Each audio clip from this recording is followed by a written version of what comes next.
There are quite a number of letters from people here that heard it, asking some pretty good questions.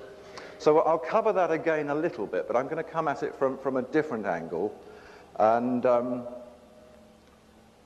go backwards to it rather than coming forwards to it this time. I'm going to sort of leap forward into the time of Moses and others and go back into that part of history so that we can see how things came together. Now, to put things into perspective, just about everything that we now know today about life and times of those old BC years, we've actually learnt onwards from the late 1800s, within the last 150 years or so. Prior to that, the Old Testament that we have was one of the very few documents of records that gave us this story in any way whatsoever. The Old Testament was never written to be history. The Old Testament was put together as a book of scripture. It was designed to underpin a growing religious establishment in the BC years, about 500, 600 BC, that sort of era. So although it was telling stories about things that happened thousands of years before that, it was designed to do a job only about 500 years before the time of Jesus. It was the building up of the Jewish Hebrew religion. To a large extent, these writings were based on mythology. They weren't meant to be history. But for the longest time, we've treated them as if they were history. One can't blame our forebears for doing this because there was nothing to compare. There were no other records available, just the Old Testament. So it became fact, it became dogma, it became absolute, and to challenge it was in some way or other regarded as heretical. Mythology became designated history. Our governing and educational establishments told us it was history, and our schools and churches have taught us that for the longest time. But now we're better informed. During this century and just a little before, tens and tens of thousands of old documents have been unearthed. They're on stone, they're on clay, they're on parchment, they're on papyrus, and they tell the whole story that we know from the Bible, but they tell it in a very, very different way. When these things were discovered and translated into English and other Western languages in the 1920s, 1930s, one would expect, as with scientific and medical discoveries, that everybody would be really excited about this. At last we've got some information. At last we're going to learn the truth about some of these characters who, although enigmatic, actually have no real purpose, it seems, in history, apart from being wandering nomads of one sort or another. But that wasn't the case. The enthusiasm wasn't there at all. The academic establishment felt threatened by it. And it's very easy to understand why, because it contradicted everything that they themselves had written to prove that they were the experts. These writings from 4, 3, 2,000, 1,000 years ago, first-hand writings are the writings of kings, of queens, of priests and chancellors, of city governors, state officials, scribes, historians, astronomers, archivists, military commanders, teachers. They're all there. Even farm workers and mine workers wrote these documents. But they are all people who wrote mythology, we're told. It seems rather odd, doesn't it, that everybody alive at a particular period in time was writing fairy tale and fabricated folklore. I think I'll write up the records of my mine working today. It'll be mythology. So that's what we're led to believe, that this is the case. You know, this is not history at all.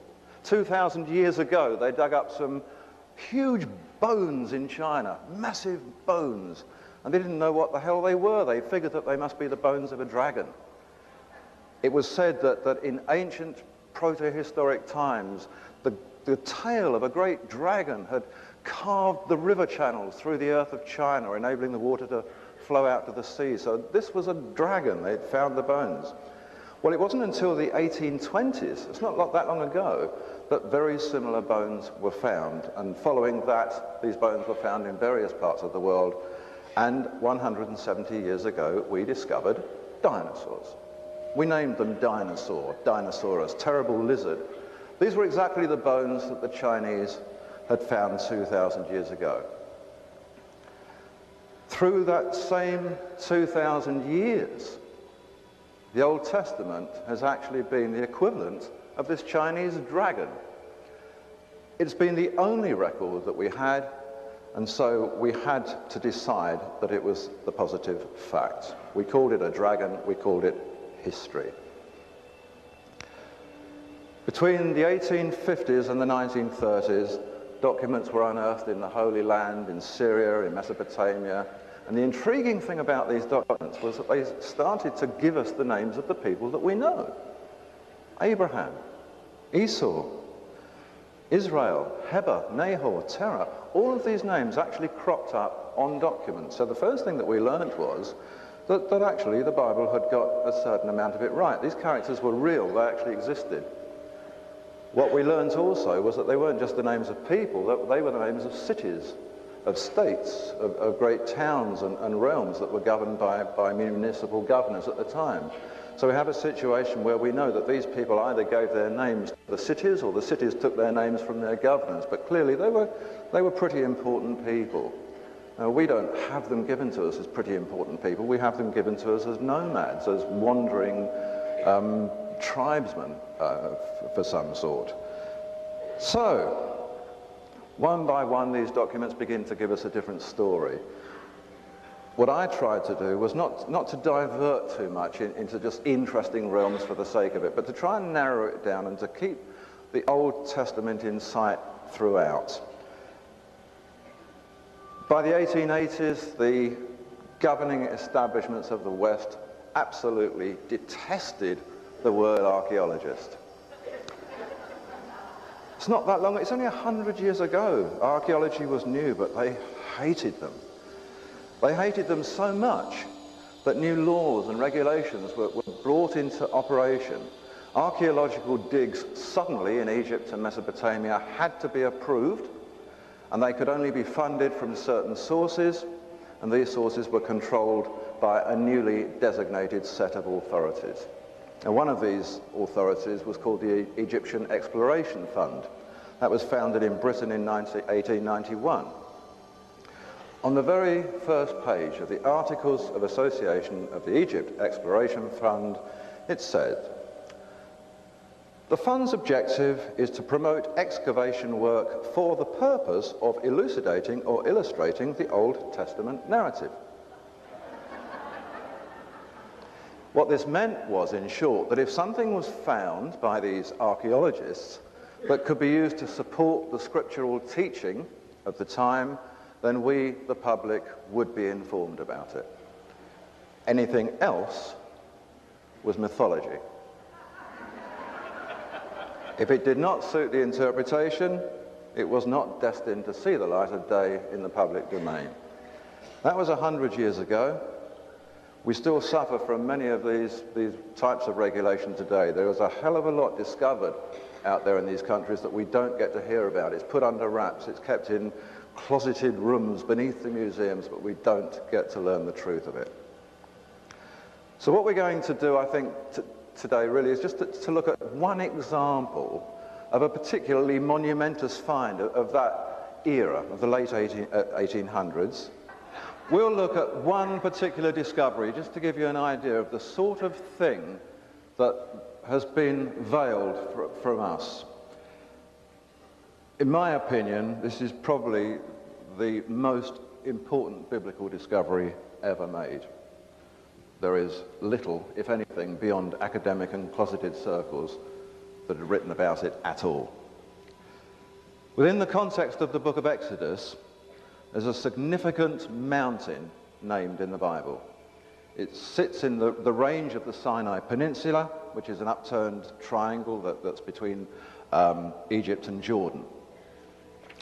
It's firstly called Mount Horeb, it's secondly called Mount Sinai, it's then called Mount Horeb again, and that's the name that it sticks with as the story progresses. And the story, of course, is that of Moses bringing the Israelites out of Egypt, and they meet with Jehovah on the holy mountain of Horeb in Sinai.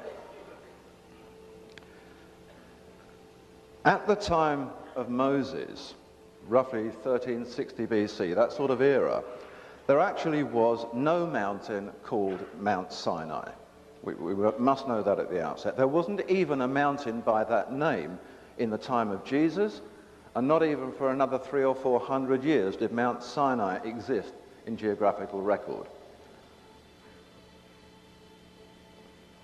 The translation of the Old Testament that we have today was compiled in a little before the year 1000.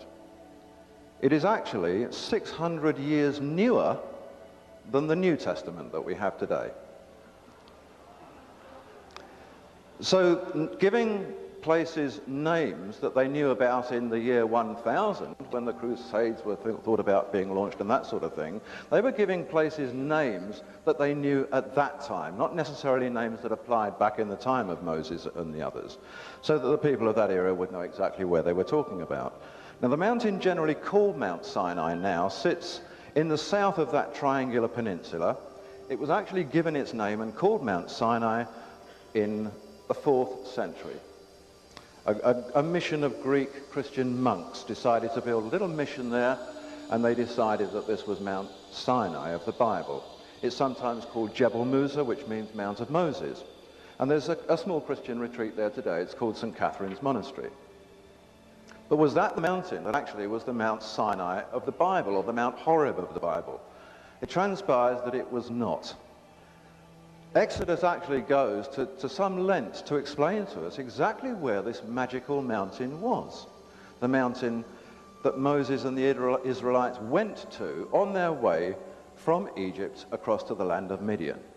It tells us that they crossed the wilderness regions of Shur and Paran, and they came to this mountain. Well, in actual fact, if one follows the route on the map, exactly the route that's given to us in Exodus, that they are hundreds and hundreds of miles away from the Mount Sinai that sits on our maps today.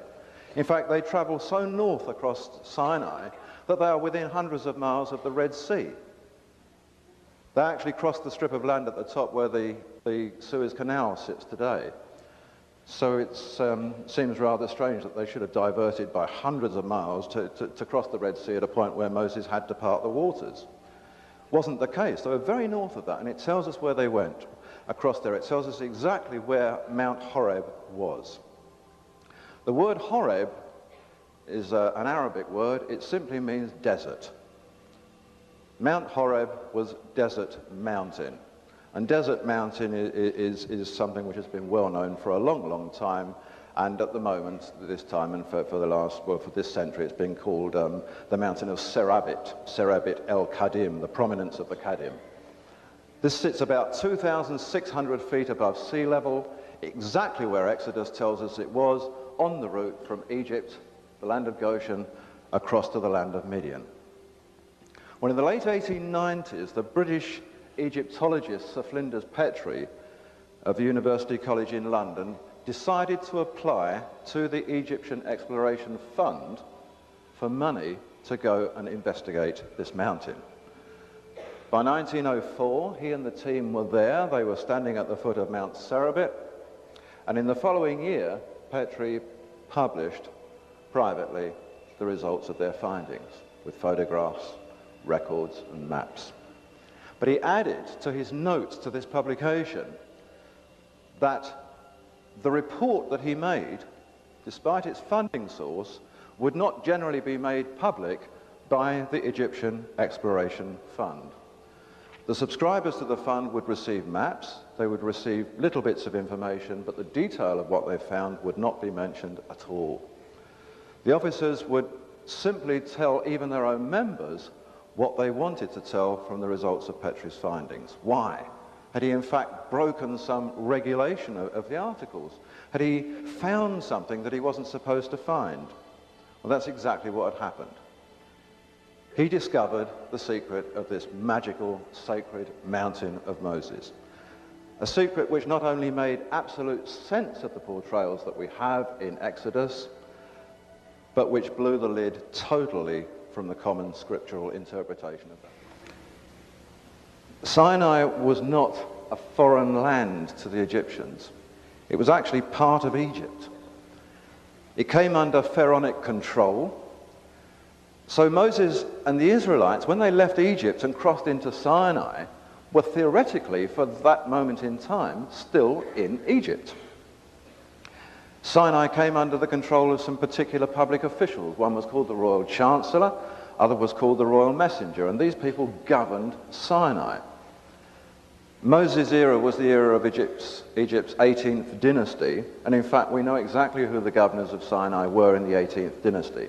We know their names, we know their families. The Royal Messenger was a guy called Nebi, and he was also mayor and troop commander in the set town of Zaru, which in fact was the chief town in Goshen where the Israelites had come from. It's where they spent their years in Egypt.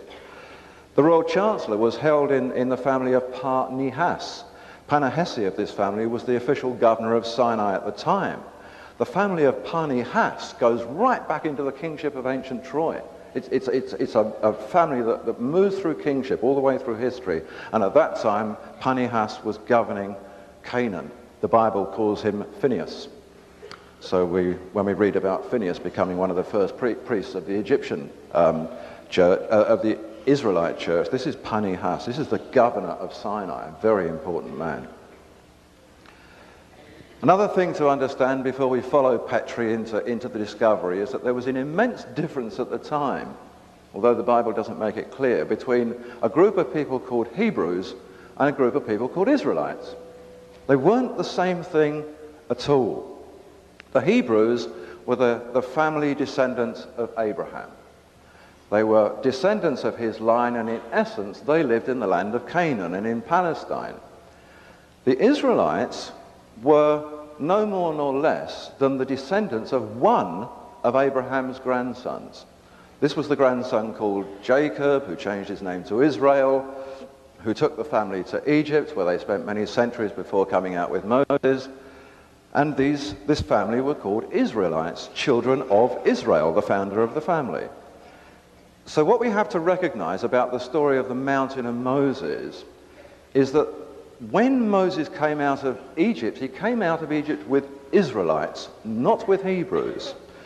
The whole point of the story of the laws and the ordinances given at Mount Horeb, Mount Sinai, was really a part of bringing the Israelites back into the Hebrew community, a foreign land, where they actually had to learn new rules, new regulations, new laws, to be part of the family that they themselves originally grew from. So that's kind of where it sits. Israelites were not Hebrews. In time to come, the word Jews comes up in history, Judeans. They weren't necessarily Hebrews or Israelites, they were simply people who lived in Judea.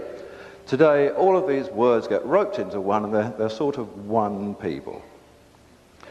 So the Israelites had spent something like 400 odd years living in a part of Egypt, up there in the Nile Delta, in the land of Goshen, the city of which was Zaru. Through 400 years, having no contact personally, hardly at all, with their Hebrew relatives in Canaan, they grew up in a completely different environment. They grew up in an environment that didn't have this single Jehovah God as their God. They grew up in a country with a pantheon of gods. It was the Egyptian law that they followed.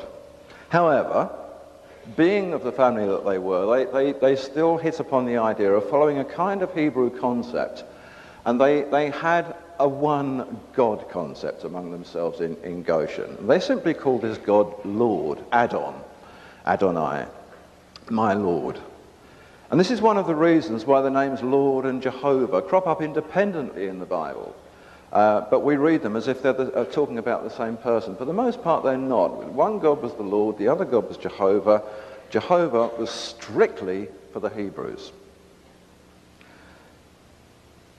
To the Egyptians, the name Adon was pronounced Aten, A-T-E-N, and it's from that we get the name of Pharaoh Akhenaten, servant of Aten.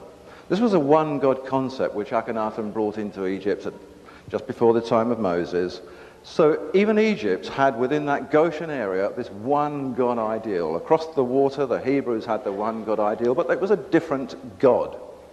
So when Moses came into Sinai with the Israelites, they didn't arrive as worshippers of Jehovah when they got to this magic mountain. They were worshippers of Aten. And it was for this very reason, as I mentioned, that they were given a whole new set of laws and ordinances to comply with the Hebrew culture of their prospective new homeland. So back to Flinders Petrie. He goes to the mountain, and he knows that there's going to be something there. Quite how he knows, he doesn't explain, but he knows that this is the mountain, and he knows that if he looks hard enough, he's going to find a secret there. Well, to start with, they found nothing very much at all. But on a wide plateau, very near the summit of this mountain, they found things that made them believe there had been habitation there. There were things around that looked like buildings sticking out of this plateau, 2,600 feet up a mountain. There were great pillars, standing stones, protruding out of a whole heap of rubble. So he decided to have a look and see what was underneath this rubble. This rubble had been deposited by winds and landslides over 3,000 years, but when it was finally moved away, Petrie wrote at that time, "There is no other monument known which makes us regret more that it is not in better preservation. The whole of this was buried. No one had any knowledge of it until we cleared the site." What they found high up on Mount Horeb, 2,000 feet above sea level, was an enormous Egyptian temple.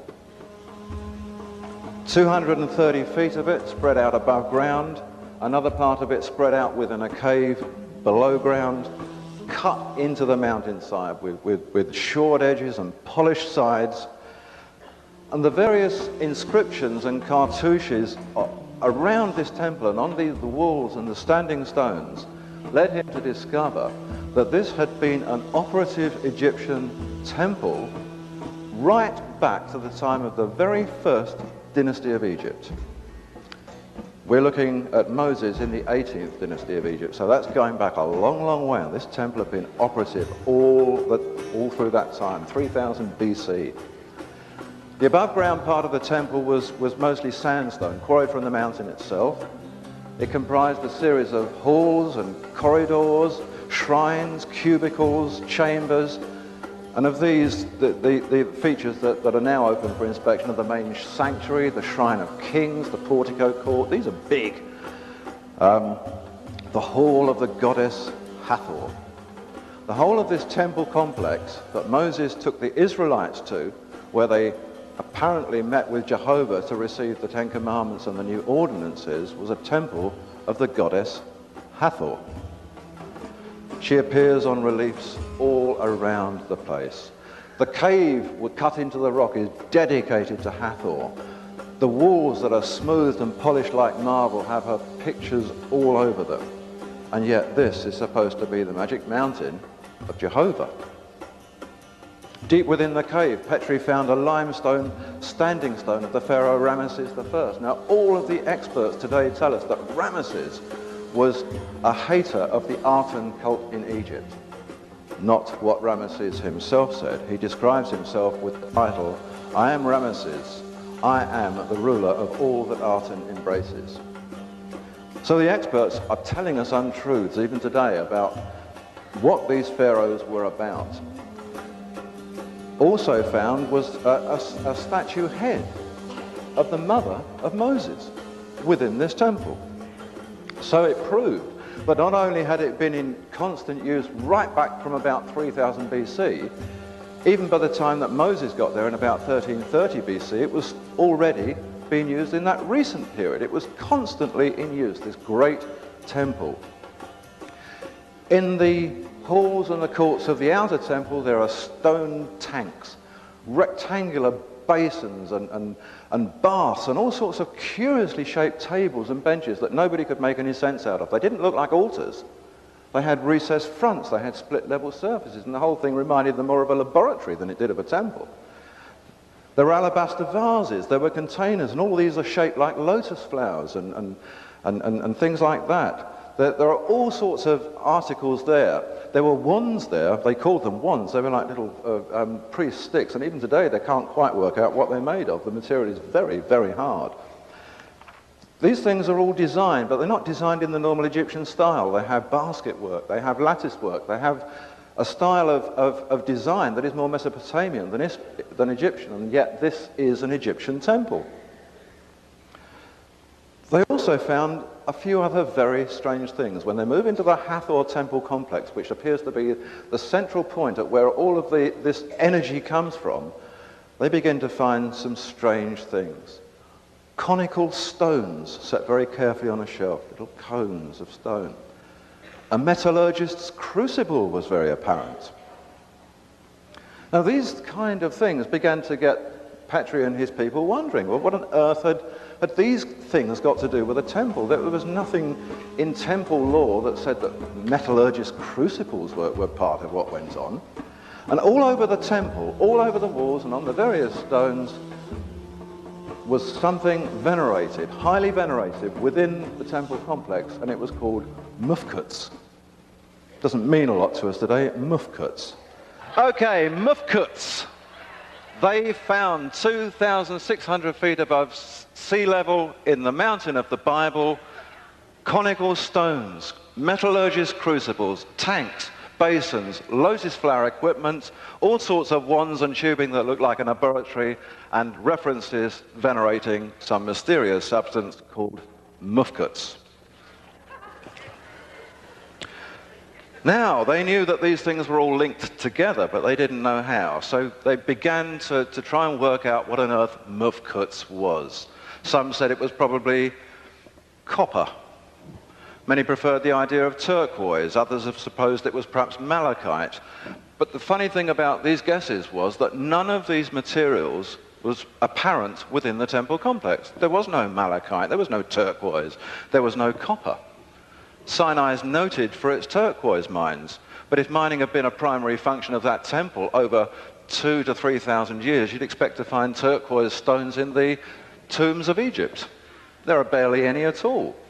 So if they were working for 3,000 years mining turquoise, they clearly only found about half a dozen.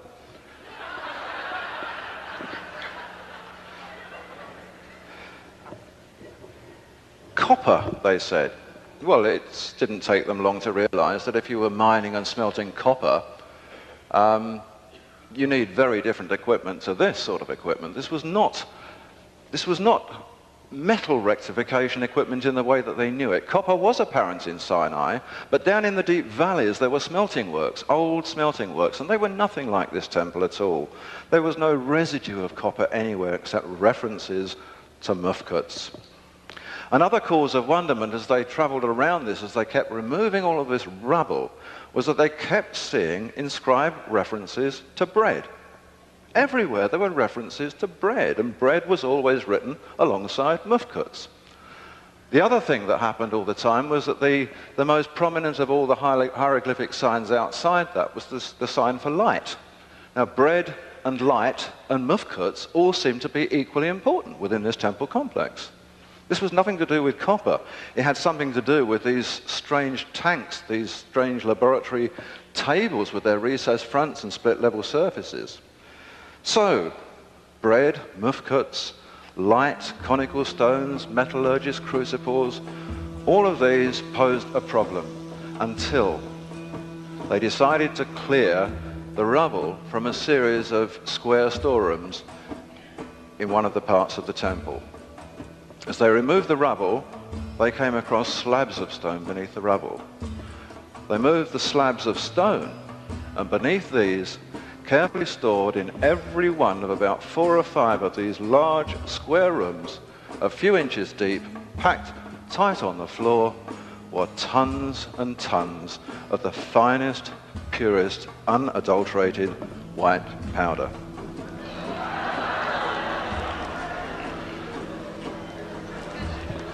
So, said the experts, this is clearly the result of copper smelting. This clearly was from the burning of plants to produce alkali. Quite why they would want to produce alkali, nobody really knew, but the more they tested it, the more they found that there was no plant residue there at all. And in fact, if they were going to have a temple for the burning of plants, they actually would have done better down in the valleys where there were more trees, not 2,600 feet up a mountain. So for want of any other explanation, it was decided that the white powder and the stones were perhaps associated with a sacrificial rite. They're clinging at straws here all the time, trying to work out what on earth this was. This is probably animal sacrifice. Well, as pointed out by somebody who wasn't even the brightest member of the team, this was an Egyptian temple. There is nothing anywhere in history which says that the Egyptians ever used animal sacrifice for anything. It wasn't part of their religious structure at all. They tested the powder, they winnowed it in the breeze, they did everything they could. There was not a bone, a chip, a stone, a piece of plant, a piece of skin, anything in this powder. And it was described as being hard-packed talcum powder, which was impalpable to touch and just blew away in the breeze the moment you flicked it into the air. Petrie wrote, "Though I searched these ashes in dozens of instances, winnowing them in a breeze, I never found a fragment of bone, skin, plant, or anything else." So some of the mysterious powder was sent back to Britain for analysis and examination. The results, for what they were never actually published. When people went back to have a look at the rest of the powder, and they reckoned there was about 50 tons of this, it had all, of course, been left a victim to the desert winds and erosion and rainfall and whatever, and that was the end of that. What became apparent, however, when checking out other inscriptions at the temple, was that this mufkuts, this powder, had something to do with what the Mesopotamians called highwood firestone. It's the same thing. Mufkuts turned out to be highwood firestone. They called it the sacred Shem-Anna, from which derived, of course, the biblical word manna. And this is the importance of the word bread that kept appearing through the thing. There was some tie-up between this powder and the Shem-Anna of the Mesopotamians. Light, the word light was always there. Whenever Shem-Anna was mentioned, whenever mufkuts or highwood firestone was mentioned, the symbol for light was always there alongside it. It was decided, and it turns out probably quite correctly, that this mufkut was exactly the same powder that the book of Exodus actually talks about. It tells us about powder. It tells us about the Israelites being fed with a particular powder at that time. It tells about the importance of manufacturing something called showbread for the tabernacle and the altar of the temple. Showbread is exactly the same as show manna, and Shem-Anna is exactly what the Mesopotamians used to call it. It's the same thing. But the book of Exodus tells us that the guy who made the showbread for Moses' tabernacle was a guy called Bezaleel. Now, Bezaleel, it goes to great pains to tell us, was a goldsmith and a master craftsman. So this fellow has got the instructions, and they're laid down in the Bible for us to read, to make candlesticks, to make golden bowls, to make platters, to make all the ornaments for the Ark of the Covenant, and to make this bread, the goldsmith. Master craftsman is a particularly important word, and the more I looked for this definition, master craftsman, the more I found, going back and back and back in time. The definition exists way back to about 4000 BC. These were the great Vulcans, the texts tell us. The master craftsmen were the great Vulcans.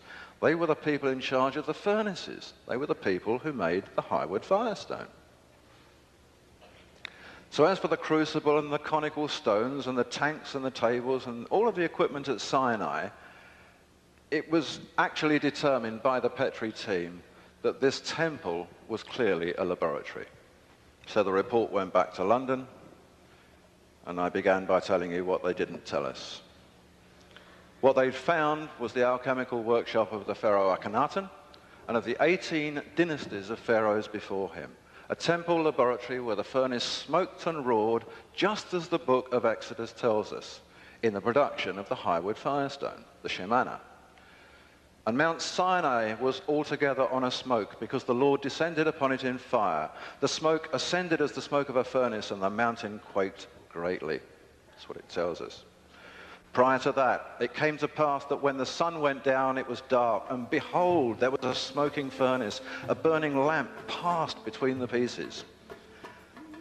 The burning bush seen by Moses, which was a fire, a blaze, exploded but was not consumed, and an angel came out of it, if you think about it, is pretty well identical to the experiment that David Hudson did with his pencil.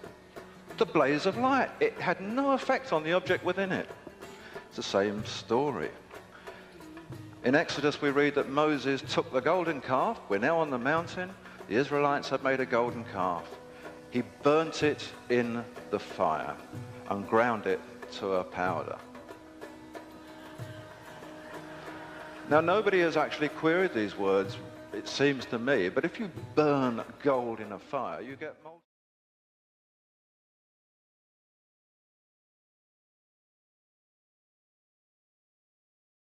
White powder. This was exactly the process of a Shemana furnace, as the Egyptian records tell us. And that's precisely what was going on at this temple. They were actually making this stuff. 50 tons of it.